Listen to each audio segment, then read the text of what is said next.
മറ്റക്കര ടോംസ് കോളേജിന് സാങ്കേതിക സർവകലാശാല നൽകിയ അഫിലിയേഷനിൽ തിരിമറി നടന്നതായി സർവകലാശാല രജിസ്ട്രാർ. തന്റെ ഒപ്പോ സീലോ ഇല്ലാത്ത അഫിലിയേഷൻ പേപ്പർ കോളേജിന് ലഭിച്ചതിൽ ദുരൂഹതയെന്ന് രജിസ്ട്രാർ ജി.പി. പത്മകുമാർ.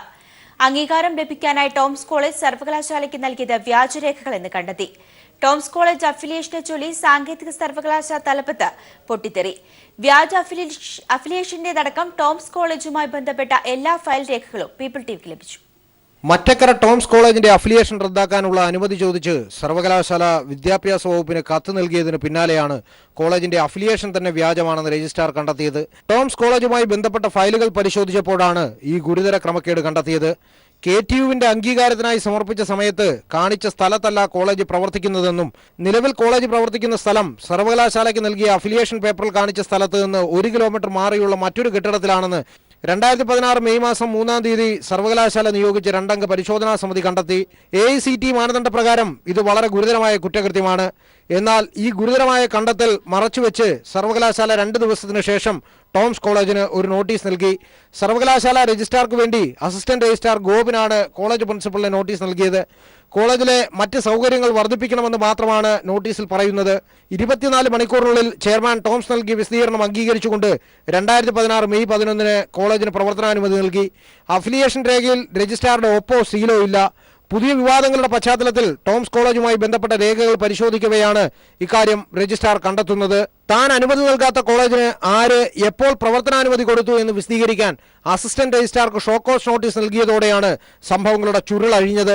സർവകലാശാലയിലെ ഒരു ഉന്നതൻ തന്നെ രജിസ്ട്രാറുടെ പേരിൽ ഈ ഗവേണൻസ് വഴി അഫിലിയേഷൻ നൽകുകയായിരുന്നു. ഇതിന്റെ ലോഗിംഗ് വിശദാംശങ്ങൾ രഹസ്യമായി സൂക്ഷിക്കാനും അഫിലിയേഷൻ ഫയലുകൾ രജിസ്ട്രാറെ കാണിക്കാതെ തീരുമാനമെടുത്ത ശേഷം രജിസ്ട്രാറുടേതെന്ന പേരിൽ ഉത്തരവായി ഇറക്കുകയുമായിരുന്നു. ഇറക്കിയ ഉത്തരവിന് QR കോഡ് അഥവാ സർവകലാശാലയുടെ രഹസ്യമുദ്ര ഇല്ല എന്നതും സംശയം വർദ്ധിപ്പിക്കുന്നു. അടുത്ത ദിവസങ്ങളിൽ മാത്രമാണ് രജിസ്ട്രാർക്ക് പോലും ഈ ഗവേണൻസിലേക്ക് പ്രവേശനത്തിനുള്ള പാസ്വേഡ് സർവകലാശാല ഉന്നതൻ നൽകിയത്. ടോംസ് കോളേജിന് അഫിലിയേഷൻ നൽകാനായി സർവകലാശാല തന്നെ ക്രമക്കേടുകൾ നടത്തിയെന്ന് ബോധ്യപ്പെട്ടതുകൊണ്ടാണ് കോളേജിന്റെ അഫിലിയേഷൻ ഉടൻ റദ്ദാക്കണമെന്ന് രജിസ്ട്രാർ ജി.പി. പത്മകുമാർ ഇന്നലെ വിദ്യാഭ്യാസ മന്ത്രിയെ നേരിൽ കണ്ടാവശ്യപ്പെട്ടത്. കൂടാതെ തന്റെ പേരിൽ താൻ അറിയാതെ പല കോളേജുകൾക്കും ഇതുപോലെ അഫിലിയേഷൻ നൽകിയിട്ടുണ്ടോ എന്ന് പരിശോധിക്കണമെന്നും സമഗ്രമായ ഒരു അന്വേഷണം ഈ കാര്യത്തിൽ നടത്തണമെന്നും രജിസ്ട്രാർ വിദ്യാഭ്യാസ മന്ത്രിയോട് ആവശ്യപ്പെട്ടു. മറ്റക്കര ടോംസ് കോളേജിന്റെ അഫിലിയേഷൻ തന്നെ വ്യാജരേഖയെന്ന് കണ്ടെത്തിയതോടെ കാര്യങ്ങൾ കൂടുതൽ ദുരൂഹമാകുകയാണ്. അന്വേഷണം സർവകലാശാലയുടെ തലപ്പത്തേക്ക് നീണ്ടാൽ പല പകൽമാന്യന്മാരുടെയും തലകൾ ഉരുളും. ഒരു പെട്ടിക്കടക്ക് ലൈസൻസ് വേണമെങ്കിൽ പോലും മാമൂലുകൾ ഏറെയുള്ള കേരളത്തിലാണ് ടോംസ് എന്ന വ്യക്തി AICTയെയും സർവകലാശാലയും കബളിപ്പിച്ച് ഒരുപറ്റം ഭാവി എഞ്ചിനീയർമാരുടെ ഭാവി വെച്ച് പന്താടിയത്. S. Jeevankumar, Thiruvananthapuram. People TV impact. സാങ്കേതിക സർവകലാശാലയിലെ അഫിലിയേഷൻ തിരിമറിയിൽ വിജിലൻസ് അന്വേഷണത്തിന് മുഖ്യമന്ത്രി ഉത്തരവിട്ടു. വിദ്യാഭ്യാസ മന്ത്രി നൽകിയ അന്വേഷണ ശുപാർശ അംഗീകരിച്ചുകൊണ്ടാണ് മുഖ്യമന്ത്രി ഉത്തരവിട്ടത്. വ്യാജരേഖകൾ ചമച്ചാണ് ടോംസ് കോളേജ് അഫിലിയേഷൻ നേടിയതെന്നും ഇതിന് സർവകലാശാലയ്ക്കുള്ളിൽ നിന്ന് തന്നെ വഴിവിട്ട സഹായം ലഭിച്ചിരുന്നുവെന്നും പീപ്പിൾ ടിവി റിപ്പോർട്ട് ചെയ്തിരുന്നു. സാങ്കേതിക സർവകലാശാലയിലെ അഫിലിയേഷൻ തിരിമറി നടന്നതായുള്ള വാർത്ത പീപ്പിൾ TV പുറത്തുവിട്ടതിന് തൊട്ടു പിന്നാലെയാണ് സംഭവത്തെപ്പറ്റി വിജിലൻസ് അന്വേഷണത്തിന് മുഖ്യമന്ത്രി ഉത്തരവിട്ടത്. രജിസ്ട്രാർ നൽകിയ റിപ്പോർട്ട് ഞെട്ടിപ്പിക്കുന്നതാണെന്നും സർവകലാശാലയിലെ ഉന്നതർ അറിയാതെ അഫിലിയേഷനിൽ തിരിമറി സംഭവിക്കാൻ സാധ്യതയില്ലെന്നും ഇതാകെ അന്വേഷിക്കണമെന്ന് വിദ്യാഭ്യാസ മന്ത്രി C. രവീന്ദ്രനാഥ് മുഖ്യമന്ത്രിക്ക് നൽകിയ കത്തിൽ പറഞ്ഞിരുന്നു. മന്ത്രി C. രവീന്ദ്രനാഥ് നൽകിയ വിജിലൻസ് അന്വേഷണ ശുപാർശ അടങ്ങിയ ഫയൽ അംഗീകരിച്ചുകൊണ്ടാണ് മുഖ്യമന്ത്രി അന്വേഷണത്തിന് ഉത്തരവിട്ടത്. നേരത്തെ വാർത്താമാധ്യമങ്ങളെ കണ്ട വിദ്യാഭ്യാസ മന്ത്രി ശക്തമായ നടപടി ഉണ്ടാകുമെന്ന് സൂചിപ്പിച്ചിരുന്നു. അത് പല പ്രശ്നങ്ങളും കുട്ടികൾ പറഞ്ഞത് ശരിയാണ് എന്നതിൽ റിപ്പോർട്ട് ചെയ്തിട്ടുണ്ട്. നടപടിയെടുക്കണം, ശക്തമായിട്ട് നടപടിയെടുക്കും. ആയിരിക്കാൻ അത് അന്വേഷണം നടത്തേണ്ടി വരും. സർവകലാശാലയിലെ രജിസ്ട്രാർ പോലും അറിയാതെയാണ് ടോംസ് കോളേജിന് KTUവിൽ അംഗീകാരം ലഭിച്ചതെന്ന വാർത്ത പുറത്തുവന്നത് സാങ്കേതിക സർവകലാശാലയുടെ വിശ്വാസ്യതയെ തകർത്തിട്ടുണ്ട്. ആർക്കും എളുപ്പത്തിൽ കൃത്രിമത്വം നടത്താൻ കഴിയുന്നതാണ് ഈ ഗവേണൻസ് സമ്പ്രദായം എന്നതാണ് ഇതാകെ തെളിയിക്കുന്നത്. സർവകലാശാലയുടെ പ്രവർത്തനത്തെപ്പറ്റി വിജിലൻസ് അന്വേഷണത്തിന് ഉത്തരവിട്ടത് ഉന്നതരുടെ ചങ്കെടുപ്പ് വർദ്ധിപ്പിക്കും. S. ജീവൻകുമാർ, തിരുവനന്തപുരം.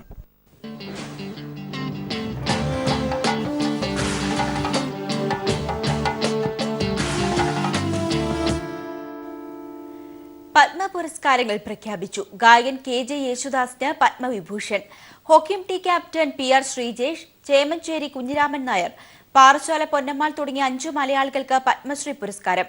NCP നേതാവ് ശരത് പവാർ, BJP നേതാവ് മുരളി മനോഹർ ജോഷി, അന്തരിച്ച ലോക്സഭാ മുൻ സ്പീക്കർ PS ആത്മ എന്നിവർക്കും പത്മവിഭൂഷൺ. രാജ്യത്തെ പരമോന്നത പുരസ്കാരങ്ങളായ പത്മ അവാർഡുകൾക്ക് ഗാനഗന്ധർവൻ KJ യേശുദാസ് അടക്കം 6 മലയാളികൾ അർഹരായി. പത്മശ്രീയും പത്മഭൂഷണും നൽകി രാജ്യം ആദരിച്ച KJ യേശുദാസിനെ ഇത്തവണ തേടിയെത്തിയത് പത്മവിഭൂഷൺ. NCP നേതാവ് ശരത് പവാർ, BJP മുതിർന്ന നേതാവ് മുരളി മനോഹർ ജോഷി എന്നിവർക്കും മരണാനന്തര ബഹുമതിയായി മുൻ ലോക്സഭാ സ്പീക്കർ PA സാഗ്മയ്ക്കും പത്മവിഭൂഷൺ പ്രഖ്യാപിച്ചു. തമിഴ് എഴുത്തുകാരനും രാഷ്ട്രീയ വിമർശകനുമായിരുന്ന ചോ രാമസ്വാമിക്ക് മരണാനന്തര ബഹുമതിയായി പത്മഭൂഷൺ സമ്മാനിക്കും. 5 മലയാളികളടക്കം 75 പേർക്കാണ് പത്മശ്രീ പുരസ്കാരങ്ങൾ. കലാരംഗത്ത് നൽകിയ സംഭാവനകൾ പരിഗണിച്ച് ചേമഞ്ചേരി കുഞ്ഞിരാമൻ നായർ, പാറശാല B പൊന്നമ്മാൾ എന്നിവർക്ക് പത്മശ്രീ നൽകി ആദരിക്കും. സാഹിത്യ മേഖലയിൽ നിന്നും അക്കിത്തം അച്യുതൻ നമ്പൂതിരി പത്മശ്രീക്ക് അർഹനായപ്പോൾ അയോധന കലയിലെ സംഭാവനകൾ പരിഗണിച്ച് കൾഡിഗുഴുക്കൾ മീനാക്ഷി അമ്മയ്ക്കും പത്മശ്രീ. കായിക രംഗത്ത് മലയാളികളുടെ അഭിമാനമായ Indian hockey team captain PR ശ്രീജേഷിനും പത്മശ്രീ ലഭിച്ചു. Cricket team captain Virat Kohli, അന്തർഡേ cricket team captain Shekhar Naik, Olympics medal ജേതാവ് സാക്ഷി മാലിക്, ജിംനാസ്റ്റിക് താരം ദീപ കർമാക്കർ തുടങ്ങിയവർക്കും പത്മശ്രീ പുരസ്കാരങ്ങൾ സമ്മാനിക്കും. അതേസമയം ഭാരതരത്ന പുരസ്കാരം ഇത്തവണ ആർക്കുമില്ല. News bureau, Delhi. ആരോഗ്യ വിവരങ്ങൾ ഡിജിറ്റലാക്കുന്ന ഇ-ഹെൽത്ത് കേരള പദ്ധതിക്ക് സംസ്ഥാനത്ത് തുടക്കമായി. തിരുവനന്തപുരത്ത് മുഖ്യമന്ത്രി പിണറായി വിജയനാണ് ജീവൻ രേഖ പദ്ധതിയുടെ ഉദ്ഘാടനം നിർവഹിച്ചത്. ആരോഗ്യ ചികിത്സാ വിവരങ്ങൾ ഡിജിറ്റലായി ശേഖരിക്കുകയും പൊതുജനാരോഗ്യ കേന്ദ്രങ്ങളെ കേന്ദ്രീകൃത കമ്പ്യൂട്ടർ ശൃംഖലയുമായി ബന്ധിപ്പിക്കുന്നതുമാണ് പദ്ധതി. ആദ്യഘട്ടത്തിൽ 7 ജില്ലകളിലാണ് പദ്ധതി ആദ്യം നടപ്പിലാക്കുക. ആരോഗ്യമന്ത്രി KK ശൈലജ, ആരോഗ്യ വകുപ്പ് സെക്രട്ടറി രാജീവ് സദാനന്ദൻ തുടങ്ങിയവരും ചടങ്ങിൽ സംസാരിച്ചു.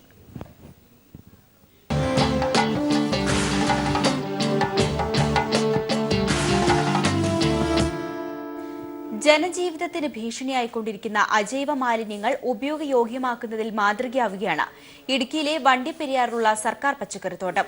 പ്ലാസ്റ്റിക് കുപ്പികളും ടയറും ട്യൂബുമെല്ലാം ഉപയോഗിച്ച് മനോഹരമായൊരു പൂന്തോട്ടമാണ് ഇവിടുത്തെ ജീവനക്കാർ നിർമ്മിച്ചിരിക്കുന്നത്. ജൈവ മാലിന്യങ്ങളെക്കാൾ ഏറെ ദോഷകരമായ അജൈവ മാലിന്യങ്ങൾ എങ്ങനെ ഇല്ലാതാക്കുമെന്ന ചിന്തയിൽ നിന്നാണ് സീറോ വേസ്റ്റ് ഗാർഡൻ എന്ന ഈ പൂന്തോട്ടം പിറന്നത്.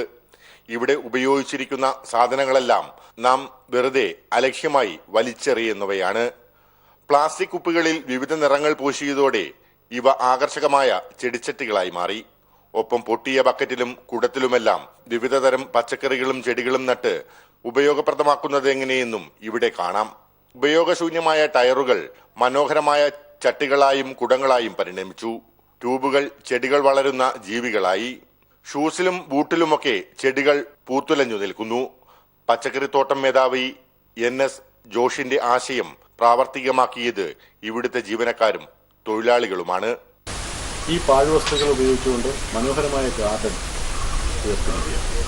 വെർട്ടിക്കൽ ഗാർഡനും മറ്റ് നിരവധി ഗാർഡൻ രീതികളും ഇവിടെ നമുക്ക് കാണാൻ സാധിക്കും.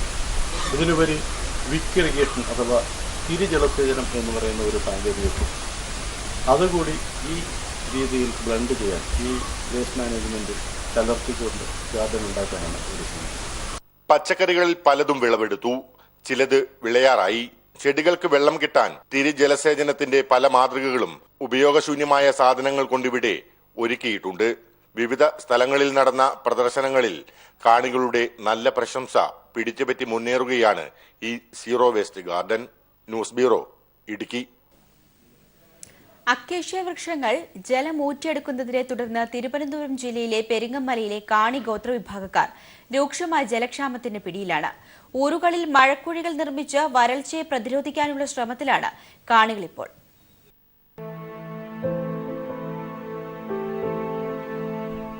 ഇന്ത്യയിലെ ഗോത്രവർഗ മേഖലകളിൽ പോയാൽ മിക്കയിടങ്ങളിലും ജനങ്ങളുടെ മുഖ്യശത്രുക്കൾ വനം നശിപ്പിക്കുകയും ജലം ഊറ്റുകയും ചെയ്യുന്ന കോർപ്പറേറ്റുകളോ കാടിറങ്ങിയെത്തി കൃഷി നശിപ്പിക്കുന്ന വന്യമൃഗങ്ങളോ ആണ്. എന്നാൽ തലസ്ഥാന ജില്ലയിലെ പെരിങ്ങമലയിലെ ഗോത്രവിഭാഗക്കാരായ കാണികളുടെ മുഖ്യശത്രു അക്കേഷ്യ മരങ്ങളാണ്. വനവൽക്കരണ പദ്ധതിയുടെ ഭാഗമായി 4 പതിറ്റാണ്ട് മുമ്പാണ് ഇവിടെ അക്കേഷ്യ എത്തിയത്. ചിറ്റാർ നദിയിലെ ജലം ഊറ്റിയെടുത്ത് അക്കേഷ്യ മരങ്ങൾ തഴച്ചു വളർന്നപ്പോൾ പെരിങ്ങമലയിലെ ഊരുകൾ വേനൽക്കാലം എത്തുന്നതിന് വളരെ മുമ്പ് തന്നെ രൂക്ഷമായ ജലക്ഷാമത്തിന്റെ പിടിയിലായി. യഥാർത്ഥം പറഞ്ഞാൽ ഇപ്പോൾ എവിടെയും വെള്ളമില്ല. വെള്ളത്തിനാണ് ഏറ്റവും കൂടുതൽ ദാരിദ്ര്യം മേഖല. ഇപ്പോഴും വെള്ളമാണ്. അൽക്കേഷ്യാണ് വലിയ രീതിയിൽ സംഭവിച്ചുകൊണ്ടിരിക്കുന്നത്. ഇപ്പോഴിവിടെ അത് നമ്മൾ ഫോറസ്റ്റുകാരുമായിട്ട് ഇങ്ങനെ സംസാരിക്കുമ്പോൾ അത് അവർ പറഞ്ഞ അത് പ്രശ്നമല്ല എന്ന് നമ്മളോട് അവർ പറയുകയും ചെയ്തായിരുന്നു. നമുക്കിതിനെക്കുറിച്ച് ശരിക്കറിയില്ല. പക്ഷെ അവരറിയാവുന്നുള്ളൂ എന്താ ഇത് മറച്ചു വയ്ക്കാൻ. ഊരുകളിലെ വീടുകളിലെല്ലാം നിറയെ മഴക്കുഴികൾ കാണാം. തുലാവർഷം ചതിച്ചതോടെ മഴക്കുഴികൾ നിറയുമെന്ന പ്രതീക്ഷ തെറ്റി കാണികൾ ഇപ്പോൾ വേനൽ മഴയ്ക്കായി കാത്തിരിക്കുകയാണ്. ഇത് ഈ മഴവെള്ളം വന്ന് ഇതിൽ തങ്ങാനായിട്ടാണ്. അപ്പോൾ വളം എവിടെയും പോകില്ല. നമ്മളെ പെരയടുത്ത് തന്നെ ഈ വളവും അവിടെ കിട്ടിയിരിക്കും. വെള്ളമില്ലാതെ ആദിവാസി ഊരുകൾ വറുതിയിലാകുമ്പോൾ തൊട്ടപ്പുറത്ത് അക്കേഷ്യ മരങ്ങൾ തഴച്ചു വളരുകയാണ്.